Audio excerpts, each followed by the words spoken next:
march behind whoever our candidate is, because if we don't, we lose. There are two paths. There are two paths. Anyone that's willing to stand next to me to fight the progressive left, I will be in that bunker. And if you're not in that bunker because you're not satisfied with this candidate, more than shame on you, you're on the other side. And now, buckle up for the fastest hour in radio. The Dave Weinbaum Show is on the air. Don't lose it. Gotta understand, you just can't abuse it. Once again, Andrew Breitbart saying the obvious. That if you sit on your hands in this election and you're against Obama, you give the election to Hooley. You give it to Obama, right? Yeah, exactly. I'm here, ladies and gentlemen, with radio legend Lee Burr. We were just discussing the fact that the Supreme Court has now ruled obscenity legal, at least on broadcast TV. Did you know that, Lee? I think I heard something about that, yeah. Even the F word can be spoken without retribution. Mm-hmm. Therefore, I'm wondering about my double secret probation. I think we need to test it. I wouldn't put it to the test. I think later on in the show, you're gonna hear me say something. All right, and we'll see what happens. You know, I'm on double secret probation. I have been since the second show. About how many years have I been on now? About 4 years now? No, not quite 4 years. Okay, a little less than 4 years. Right. Mm-hmm. Be December 3rd. Right. Is the anniversary. How's that for? I think that'll be year 3, won't it? Or is it no, I think it'll be 4. Oh, okay. I think it'll be 4. You know, seems a lot longer. Time flies fast when you're with you, because you know you got to cover everything. So, Hey, by the way, and I've learned my lesson. By the way, welcome to the Dave Weinbaum Show. I'm so rude. It's incredible. I'm incredibly rude, and I apologize for that. Welcome to the show, and oh my goodness, I was just going to tell them the phone number. How's that? Yeah. This is psycho. I mean, this is ESPN or something. ESPN. But the number for this show is 364-0800 or star KTTR on your AT&T cell phone. And we have 2 callers. Holy cow! What's going on? Hi there. Because you're the first caller, Lee Burr is going to come over and cut your grass today. All right. What's your name? Where are you calling from? Hello? Hello? Yes, go ahead. You're on the air. Turn your radio down. Hello? Yeah, what's your name? Where are you calling from? I'm calling from St. Louis, Anarala. Oh, my goodness. Is this evil bastard? Yes, it is. Oh, man, I didn't even have a time to announce you. Well, it's because I'm anxious to talk to you about Holder. All right, let me explain who you are. This gentleman is a good friend of mine. He happens to be my lawyer. His name is Chuck Todt, T-O-D-T, and he has been a lawyer for how many years, Chuck? 52. 52 years, and he's actually just 62, so he's a very smart student. I'm older than Chuck, actually. Chuck, go ahead. Well, I've been spending some time taking a look at the Holder situation. Yes. The executive privilege that Obama has exercised in relation to discovery. And I wanted to talk to you a little bit about it and debate it with you a little bit. Go ahead. You know, my attitude has been for a long time that Obama was picked to do what he's doing years ago, and I believe that because when he was in the Senate, they didn't vote for anything. And this is a guy who says he wants transparency, and the first time that it looks like somebody's going to catch him in something that's clearly not transparency, I wanted to talk to you a little bit about it and see what you think. Yeah, give me your legal opinion of it, too, would you please? I will. Well, I can start that right now. Okay. The executive order that he entered cannot be appealed. There's no law that allows that order to be appealed, and so it's there and it's going to stay there. Are you talking about the executive privilege? Yes. Okay. Well, it's an executive privilege which winds up with an executive order. Okay. Now, of course, it is within the federal system, and the House is trying to find somebody in contempt, and it's Holder. Holder's their target now. Now they've got to get to a vote to make that happen, but I think that's going to happen. But when it happens, what we are seeing is a battle between Congress and the president. And if you analyze what's happened here, let's share that analysis. There's some 7,000 pieces of discovery that the investigating committee has. They've gone through them, and now they want more. And discovery is something in the practice of law where the more you see, the more you learn, and the more you want. So the committee now has found something. They have an idea that will link the president to the killing of a federal agent with guns that were supplied by a program that Holder, in my opinion, and what the evidence shows so far, started, monitored, and reported to the president on. The committee has something. When Obama realized that, he did the executive privilege. Let me just stop you right there. Chuck, let me just stop you right there. Now, first of all, there was 740,000 documents that were subpoenaed. I believe that's the number. And Holder only turned up 7,500, much of it redacted. Secondly, the president has claimed he had no knowledge of Fast and Furious. Eric Holder has claimed at one time that he had no knowledge of Fast and Furious and then had to retract that. Now, the president saying he had no knowledge of Fast and Furious means there's a conflict between that and the execution of his executive privilege claim. Isn't there? Well, that's the point I'm trying to make. No. Had there not been something very damaging to the president and to Holder discovered with the new information, why would Obama exercise executive privilege? They've got something to hide. They've done the last possible thing they can do to hide it, and I am so concerned that they're going to get by with it.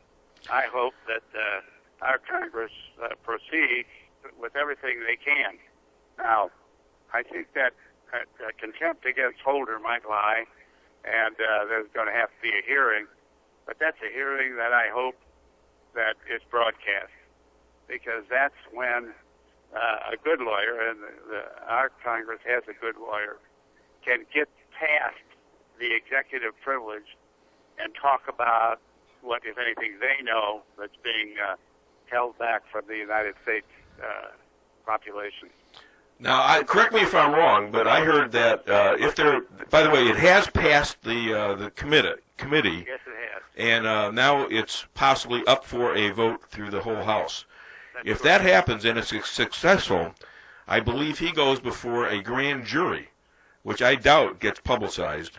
And then probably there'll be a stalemate there. That's assuming they don't make a deal between now and then, all right, which is always possible. Each side is going to put their finger to the wind about the politics of the situation. Right now, Barack Obama, through his press secretary, Carney, is running this out as a Democrat versus Republican. The Republicans are focusing on nonsense while they should be fixing the economy kind of stuff. All right? So they're running that out as a trial balloon. Okay? And I don't think it's going to work. I think it's backfiring just like everything else this guy's been doing lately. All right? So, but if it doesn't go through the grand jury, then it's susceptible for civil crime. Is that right? Yeah, well, that's where they're trying to go. They're trying to get him somewhere where Holder denies or won't answer the question, so he is then in contempt, and he won't furnish the information. He's in contempt. So I think that they've got a shot at him this time. I do too. We can hope. Well, it's what I want to have happen. I can't imagine 4 more years with Obama. Yeah. I can't even imagine it. Hopefully, I can convince my audience, as we were talking about before you called, that you can't sit on your hands just because you're not all that crazy about Romney. I mean, Obama is given. We know exactly where this guy is headed. We know his intent. And to sit on your hands and not vote for Romney just because you don't agree with him on 100% of the stuff is going to give the election to Obama. Even Lee Burr, sitting next to me here in the studio, knows that. And he's a sports guy, not a political guy. Right, Lee? All right, Dave. Well, I am of the opinion that now is the time to act. Now is the time to show the people of this country what Obama really is. And he's using the presidency to save his scalp. And I think that our Republican friend needs now to proceed with all deliberate speed. All right, a great point. That was Chuck Tote, ladies and gentlemen. Thank you so much for calling, and we'll see you in an hour and a half or so. All right? Hope so. You take care. Drive carefully. Hi there. Welcome to the Dave Weinbaum Show. What's your name? Where are you calling from? Yeah, hi, Dave. This is Tony. I'm up in Eureka, Missouri. Tony, usually from Cuba and Rolla and Eureka. What, are the feds after you or something? Well, I wanted to catch you before I lost range of the station. Okay. I just wanted to bring it to where people who have missed it out. You noticed that.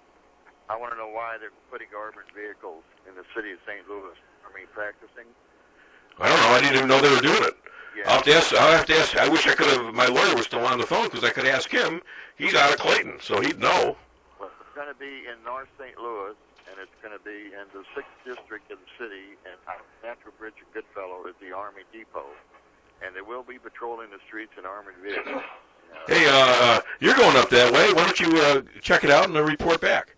Well, But don't forget to wear your vest. You know. I know what it's for. Well, tell me.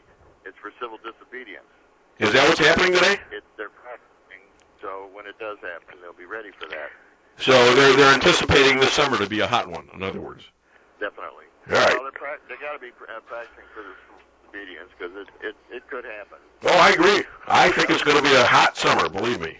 Yes, it is. The other thing I wanted to ask you is why aren't the Republicans now, since the population of the Asian Americans is surpassing the Latin Americans? What is their beliefs? Are they going for the Republican conservatives or are they liberal? I don't know. I have to call my new best female friend. That's Michelle Malkin, and ask her. Okay.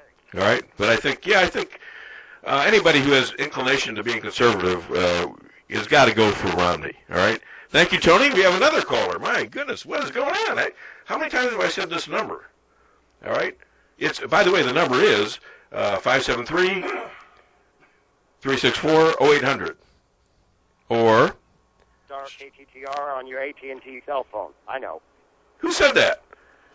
I did. Who is this? And what?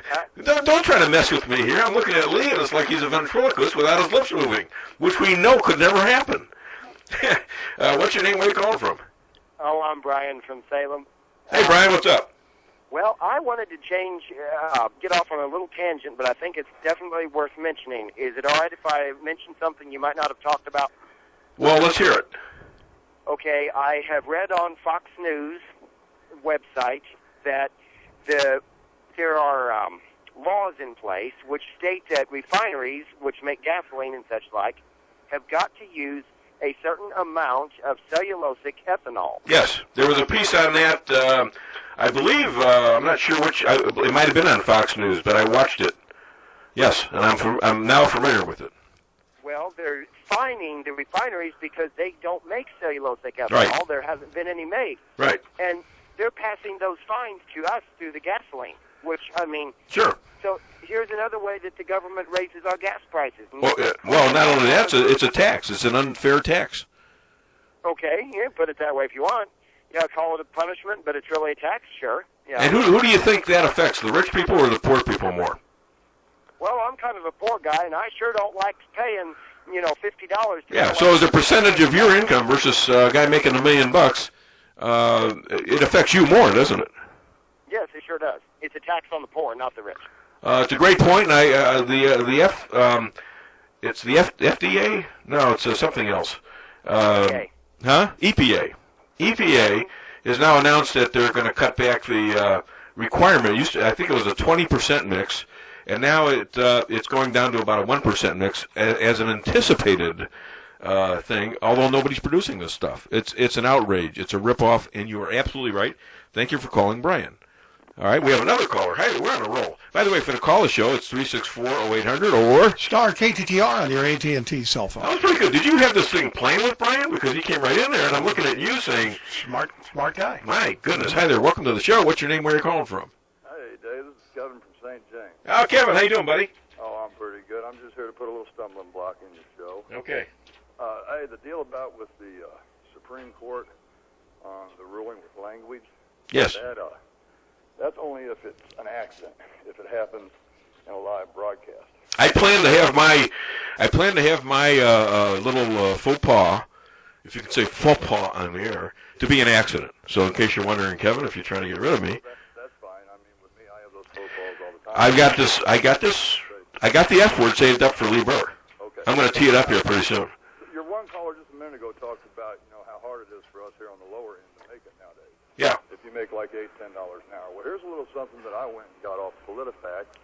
No figures. Okay, well, I do it around checking, but this is true because then I went to a Republican site, Yeah. a conservative site, and in 1979, the average wage for an American worker was $15.91 an hour. Yeah. In 1989, it was $16.33.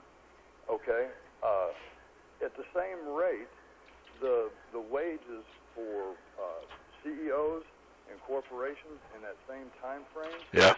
had raised over 263%. Yeah.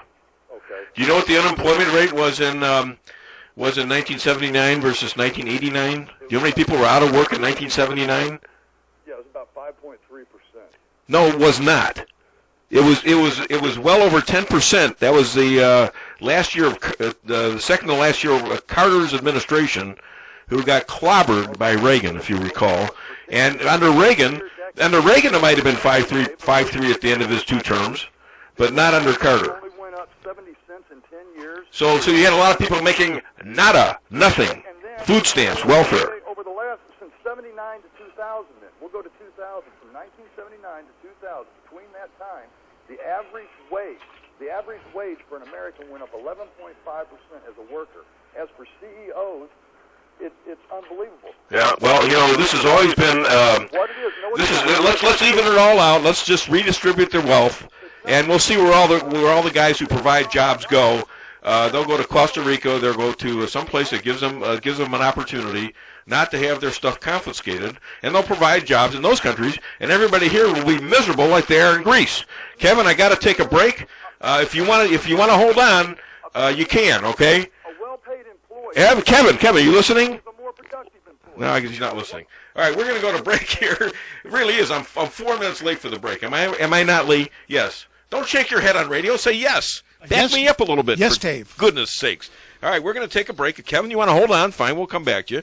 This is KTTR News Radio, 99.7 FM, 1490 AM. That's disrespect. You're disrespecting Romney. You don't even know that. This man is a presidential candidate. But not the president. But he's just a man. Obama is no god.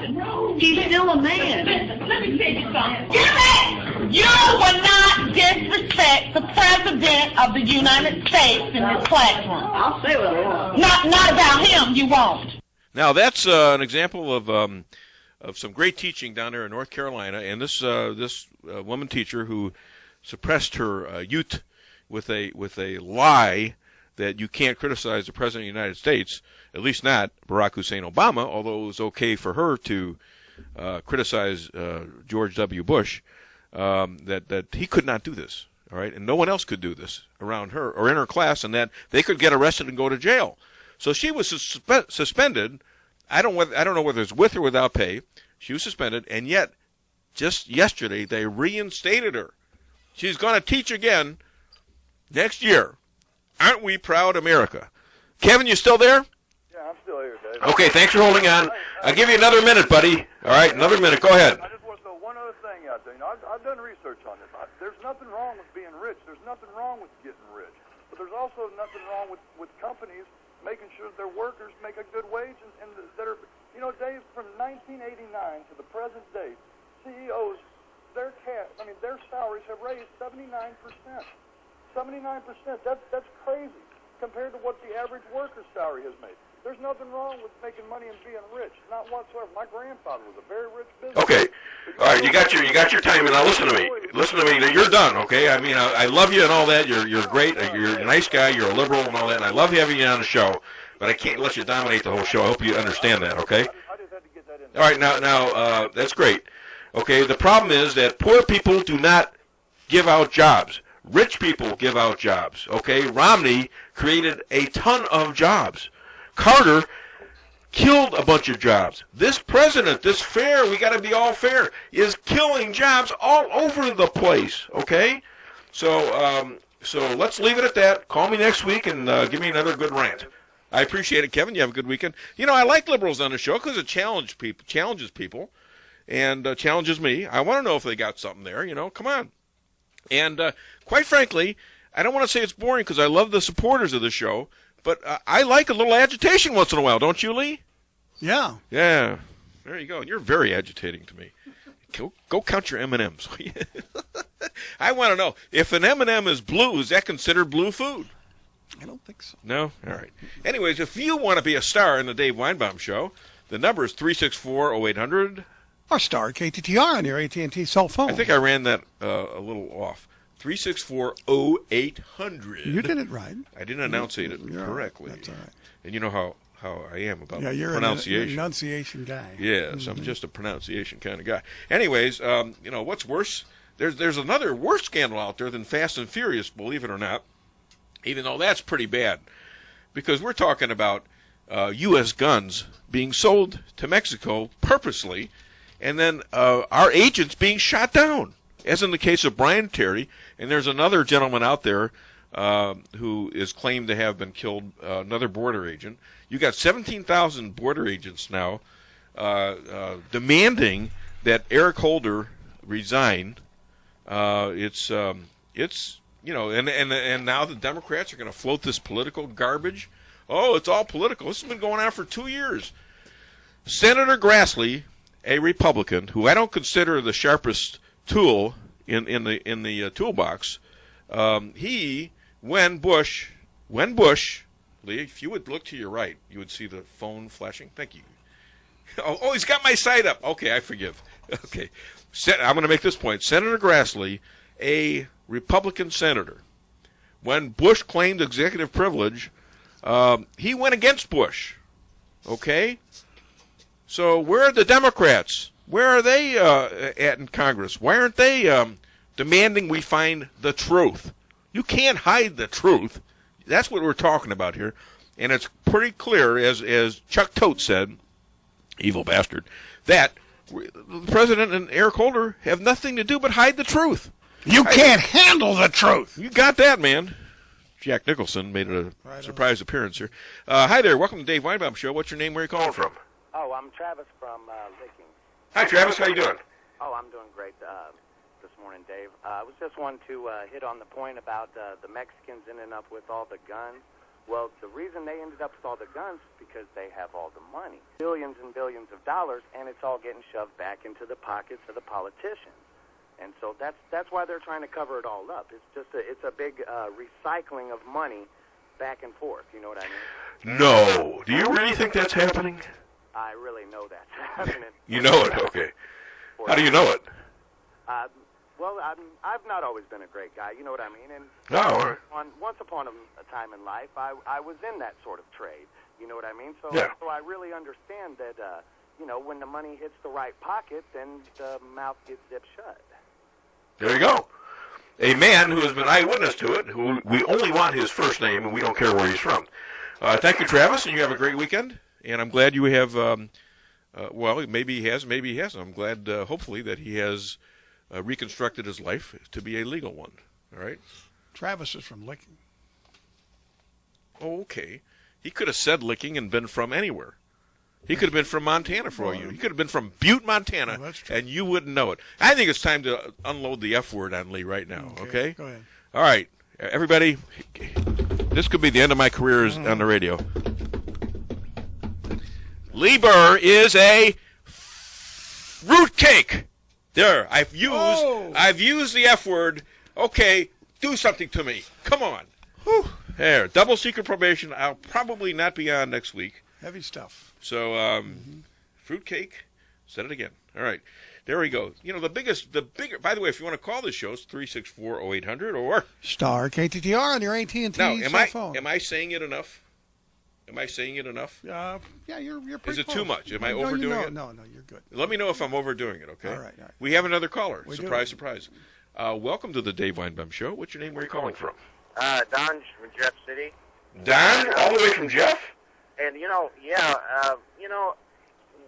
we always talk about Fast and Furious, but it seems like it's seldom mentioned that the reason for Fast and Furious was to, they wanted to put the blame on gun owners, on gun dealers, dirty, no good, the gun dealers would just sell guns to anybody to make a buck. And it was going to be an excuse for more gun control. It was just gun control propaganda. But and they only showed the one border patrol, and he was an American, and I mean, that's enough. But look at how many times have we saw, in Mexico, how many dead people have innocent Mexicans are laying dead in the street from these crazy people, from these guns. We always just talk about the one death of the American, but how many thousands of Mexicans have been killed with these guns? They shoot their own people with them. I mean, we need to discuss that too. Dan, you are absolutely correct. And the blood it should be up on the heads of all the way up to Obama, because I'm convinced the reason his executive privilege was to keep the paper trail from making it all the way back to the White House. All right, listen to me. This is a great call. Good information. You're absolutely correct. We didn't talk about all the Mexicans that were killed, although I have heard that referred to, but not many times. Your point is well taken. And the fact that this is a backdoor attack on our Second Amendment rights to own guns. Thank you so much. I have another caller. Hi there. Welcome to the Dave Weinbaum Show. What's your name? Where are you calling from? My name is David, and I'm calling from I-44. Who is this? David. I'm David. Who are you? My name's David. No, you're not. I'm David. All right, let's stop this banter. What can I do for you, David? Well, you played that clip of the teacher, and it reminded me of a situation I had that I thought you might find interesting. I take night classes at a local college. I'm not going to say which one. Okay. But I had taken an education class, and part of the class was that the teacher wanted us all to join the teachers union. We had to pay our dues and everything else, and I refused because I don't believe in unions. I think they're pointless, and it just doesn't go with. It's not in line with my beliefs. And I actually had to go to the higher ups of the college because she was going to flunk me for not being willing to. Wait a minute. She was trying to force you to become a member of the union? Yeah. You're a student, not a teacher. Yeah, but that was part of her class, is that you had to get all the paperwork and you had to sign up. No kidding. Yeah, I'm serious. And when I refused to, she said that was me refusing to do a part of the class, and she was going to fail me. Did you? You know what? You have a lawsuit there, I bet you. Well, I went to the higher ups, and I ended up getting withdrawn from the class because I knew at that point in time, because I had raised a stink about it, that when you make the teacher mad enough, it doesn't matter what you do, it's not going to be the right thing. Well, this is just an indication of how widespread this kind of garbage is throughout the educational system, both on a college level and high school, junior high, middle school, and elementary school level. Exactly. It's all over the place. I was going to try to be a poli-sci major, and I wanted to teach political science and government in high school because I'm 30, and I feel that... I'm losing you, David. Hey, listen, it's a great call. Call back next week sometime if you're on I-44 or not. But yes, we have a problem with public unions, especially the kind of pressure you get, even as a student, apparently, to become a member of a teachers union. I never heard of that one before. That's a new one on me. And by the way, the Supreme Court, not only did they slap down the obscenity laws, but they also slapped down the SEIU, saying that they could not force people to come up with surcharges for political purposes. Okay? This is another hit on the SEIU, the unions, and public unions, as was done in the recall situation in Wisconsin under Walker. So if you want to call this show and opine, we can, a pretty active show. You know, I think you were right about that, that given the phone number. So you know what I'm going to do? I'm going to give the phone number out. If you want to call the show and be a star on the Dave Weinbaum Show, where we just uncovered the F word here. True. It's 364-0800 or star KTTR on your AT&T cell phone. That was from Fruitcake. Lieber. Radio legend. Mm-hmm. Radio legend. So what did you find out on my site? Anything? No.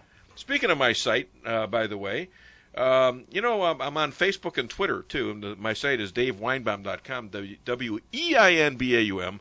Lots of the stuff I talk about are based on the stories I put in my website. And so it's a great read, and there's some real funny stuff on there. But also, I'm on Facebook, and generally when somebody, other than employees, I don't know about being Facebook friends with employees. I don't think it's a good idea. But Facebook and Twitter, you can follow me on, what am I, The Dave Weinbaum, yeah. And, you know, Donald Trump was talking about this on the Imus show the other day. He's on Twitter. He says, you know, I've always wanted to be in a newspaper business, but I do Twitter instead. He says it's free, and when he Twitters something, 1 million people get it, and they listen to it. Well, I want you to know that 2 days ago, I put a little one-liner in, as I do about every other day on Twitter, which is perfect for me because I write these little quotes and jokes. 1.3 million by the end of the day had my quote distributed to them on Twitter. And how much did I pay for it? Nada. Zippo, nothing, zilch. All of which mean, Lee? What? See, you're going back to your dumb log again. I'm just taking it in. No, you're not. You're not paying. All right, anyways. Jobs lost. Oh, my goodness. We had another. It's approaching 400,000 again. All right. I think it was 387. The week before was about 389, and every week it gets upgraded. In other words, they end up losing more jobs than they originally report. The Obama administration now, because they're trying to kill the coal industry, which, by the way, is going to skyrocket all of our fuel costs for heating and electricity, is now taking away jobs, thousands and thousands and thousands of jobs from the coal mining and administration in the states of Kentucky, West Virginia, and Virginia. And now, just yesterday, 15 of the largest banks in the world got downgraded by Moody's, including 5 of our major banks. So just a bunch of good news for you to ponder, during this break and towards the election. So, I've got plenty of stuff here. We've got Zimmerman tapes. You know, the guy that killed Trayvon Martin and is up on a murder charge. And we've got KKK leader David Duke sponsoring a New York Democrat. So let's see where that goes. And we've got Queen Nancy Pelosi doing stuff, saying she would do stuff that is just incredible. You won't believe it. This is KTTR News Radio, 99.7 FM, 1490 AM. Obama's doing victory laps for the anniversary of... As I said he would, because he's got nothing else to run on. He's got this ad with Bill Clinton, and it's funny as hell because Clinton is the guy who could have had Osama and figured out he might be unpopular, is now saying how brave Obama was to get Osama, and then implying that Romney wouldn't do it. The most interesting thing about this ad that's supposed to be pro-Obama is that he says, well, Obama risked political catastrophe if it failed. That what about the guys that were going to get killed over there if it didn't work? Obama risking political catastrophe is more important than our Navy SEALs getting killed in combat. Now, that is the stupidest ad I've ever seen, and Republicans ought to run that ad, not Democrats, because it just shows who this man is. And my take on this is that Bill Clinton wants Obama to lose so that Hillary can run in 2016 against whatever Republican, well, that would be Romney. And I'm not so sure the Clintonistas aren't working to get Obama to pull an LBJ and announce that he is not going to run for a second term. I'm beginning to wonder, because now we're seeing a bunch of Democrats announcing they are not going to the Democratic convention, which is supposed to be Obama's re-election party. So I'm wondering about let's say about 4 of the Democratic leaders walking into the White House one day and saying, we think it's time for you to go. And we'll see what happens with that.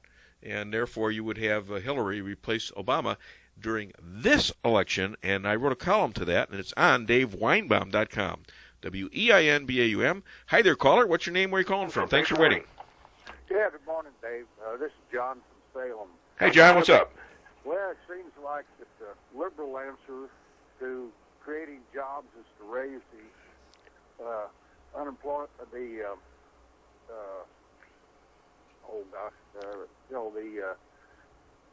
food stamps, unemployment. Well, it's not unemployment.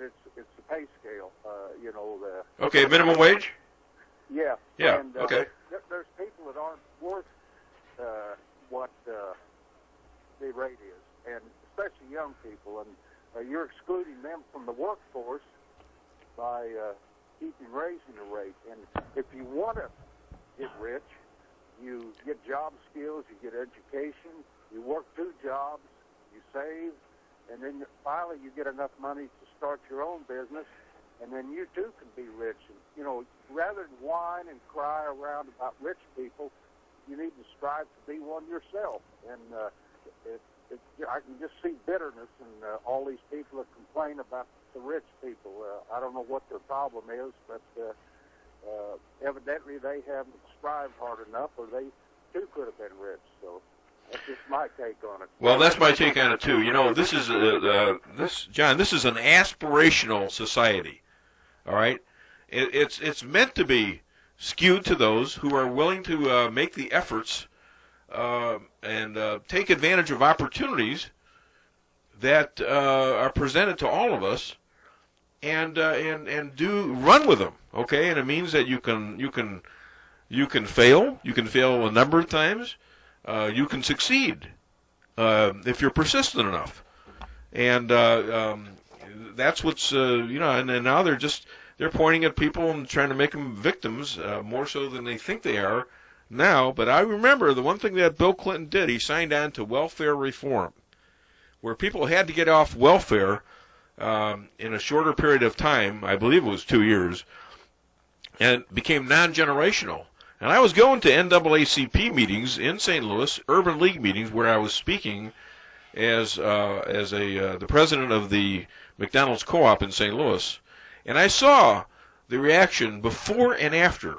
Before the Clinton welfare reform, the blacks were feeling victimized there. Victimized. They were they were all victims. And afterwards, you were seeing a lot of pride. You were seeing people saying, "Hey, I went out and got a pretty good paying job, and I'm going to get promoted."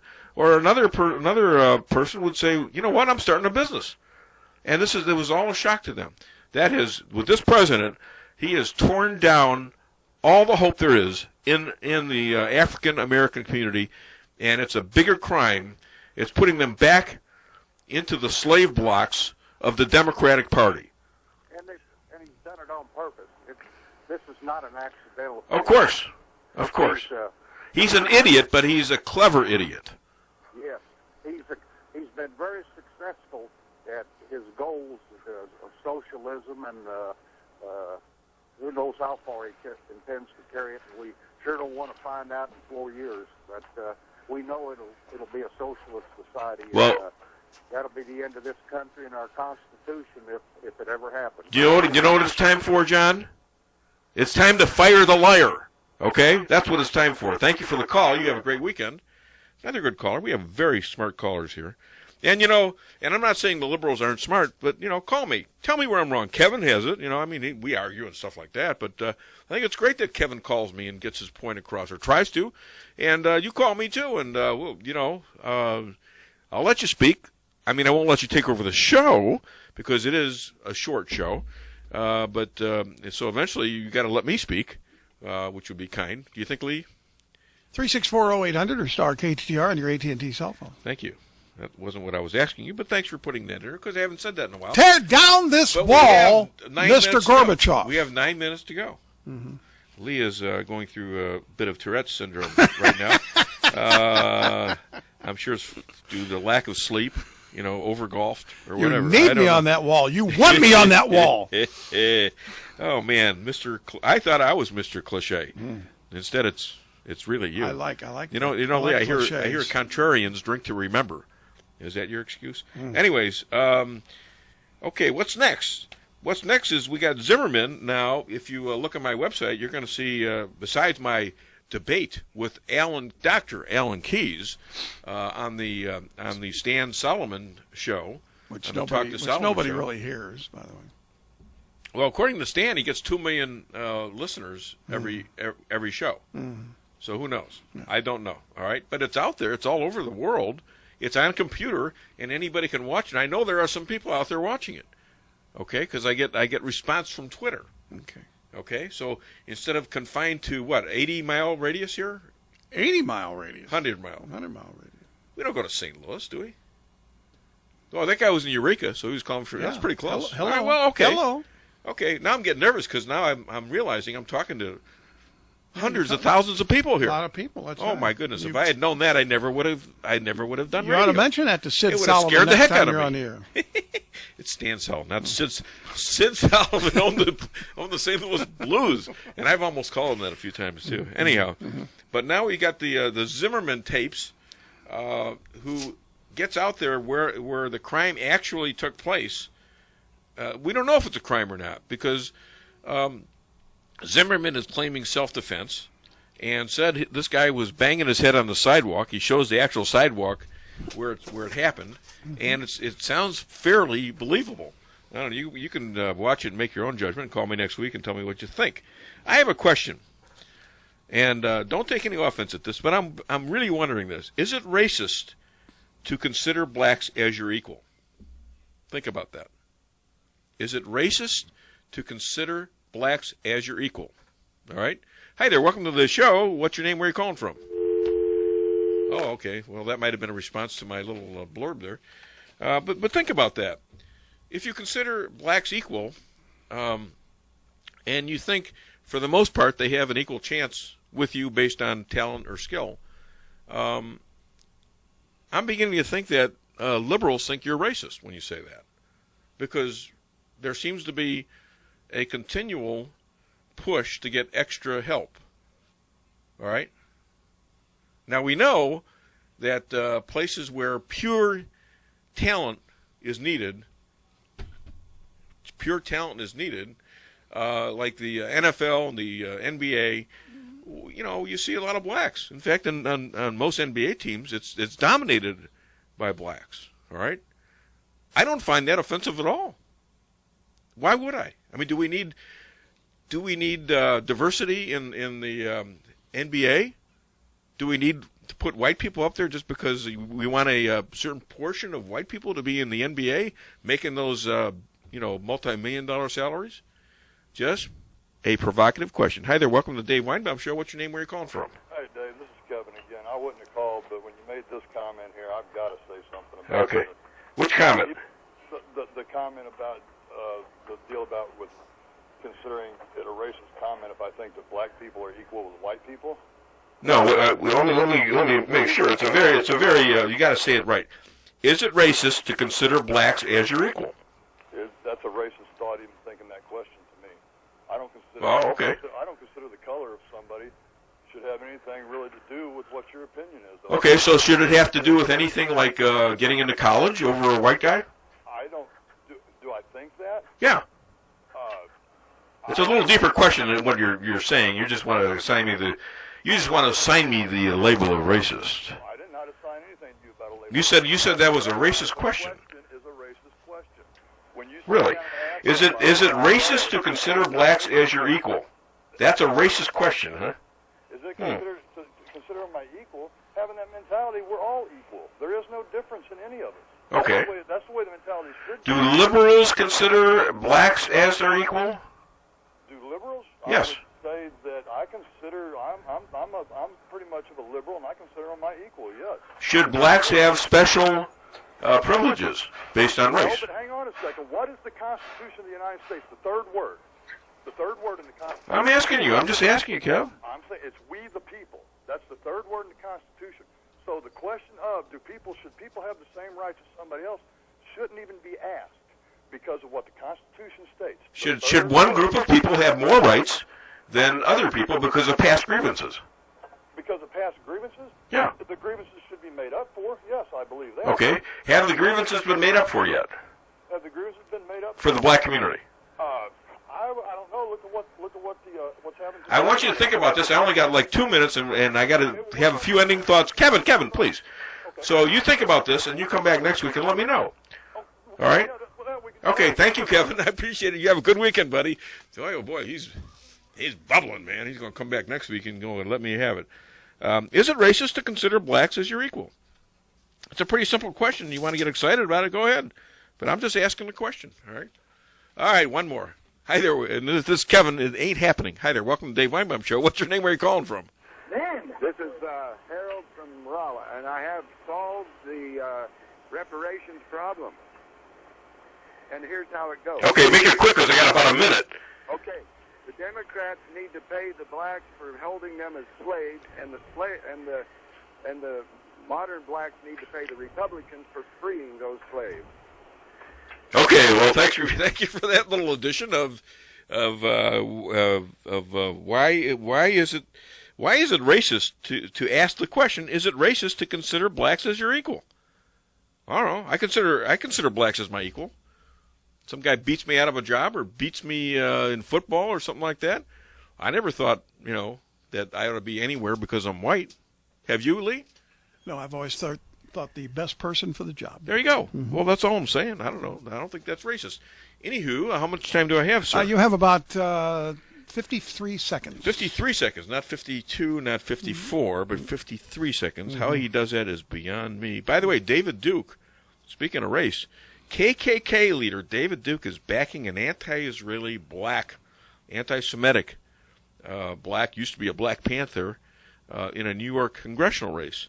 So I guess hating Jews has united jerks. How's that? All right.